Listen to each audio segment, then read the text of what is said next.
Kung sakaling i-formal offer talaga ng Phoenix si Richie Rivero para kay Alex Stockton, ang posibleng mangyari sa senaryong ito ay dead on arrival yung offer, baka hindi na umabot ito sa PBA office, dahil tatanggihan agad ito ng Converge Fiberxers. Sinabi na ni Coach Delta Pineda na indispensable si Alex Stockton at maaapektuhan ang kanilang chemistry o samahan ng Converge dahil sa mga rumors na yan. Mapapahiya konti ang Phoenix dito. Labas na desperado sila sa guard, at si Richie Rivero malalaman na ino-offer pala siya kahit kakapirma lang ng extension. Na-trade na ng Converge Fiberxer si Shani Winston sa NLEX, at kung mawawala pa si Alex Stockton sa kanila, mawawalan ang Converge ng two-way guard. Si Mikey Williams at Juan Gomez de Leaño na lang ang matitira at defensive liability silang dalawa. Maaaring interesado ang Converge sa offer pero hindi straight swap. Maaring humingi dito ang Converge Fiberxers ng additional package dahil mas mataas ang value ni Alex Stockton kaysa kay Richie Rivero. Maaring hilingin dito ng Converge ang isang first round pick at isa pang player. Pwede din sumali ang third team para mabalanse. Halimbawa, ang Phoenix kukuhanin si Alex Stockton at ang Converge kukunin si Richie Rivero plus pick, at ang third team kukuha ng role player na galing sa Phoenix. Alam naman natin na nag-struggle ang Converge sa Commissioner's Cup at kung gusto nila mag-retool around Justin Baltazar at Justin Arana, baka i-consider nila si Richie Rivero as wing scorer. Kung sakaling matuloy ang trade offer na ito, narito ang posibleng epekto sa mga koponan.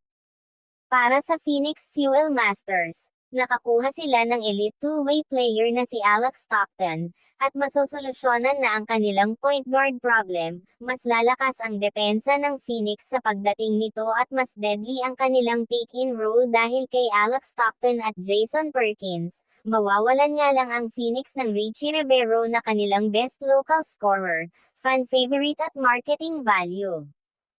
Si Alex Stockton ay 28 years old pa lang at prime na, sakto sa timeline ni Jason Perkins.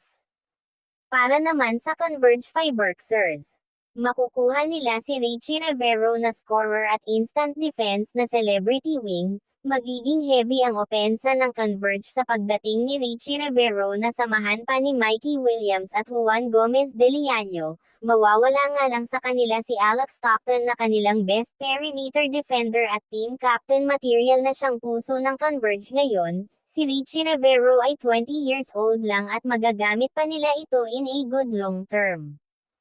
Ang trade offer na ito kung sakaling matuloy ay may epekto din sa PBA at sa liga.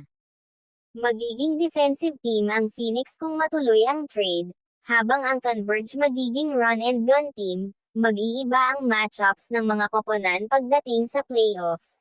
Patunay lang na walang untouchable, kahit kakapirma lang ng extension ni Richie Rivero o ayaw ng coach si Alex Stockton ay may posibilidad na i-offer o matrade at kung maaprubahan ito ng PBA, kakatakutan ito ng ibang koponan at mapapaisip. Sa tingin ko at sa aking palagay, ang Phoenix Fuel Masters ang may mas advantage sa trade na ito kung sakaling pumayag ang Converge. Dahil mas kailangan ng Phoenix ang two-way guard kaysa sa scorer lang at si Alex Stockton ay nasa prime pa ito at defensive anchor, kaya fit siya sa sistema ni Coach Charles Chu. Pero mukhang hindi papayag si Coach Delta Pineda at ang Converge unless malaki ang dagdag. Kung gusto ng Phoenix si Alex Stockton, magdagdag sila ng first round pick at isang player dahil lugi sila kapag straight swap lang. Ang mga reaksyon ng mga fans ng mga koponan na involved sa trade na ito ay magagalit at mayroon ding matutuwa. Pero wag muna umasang at dedmahin dahil sa PBA, yung mga imposible na trade, yun pa yung natutuloy. Pero as of now, rumor pa lamang at wala pang sinabmit sa PBA.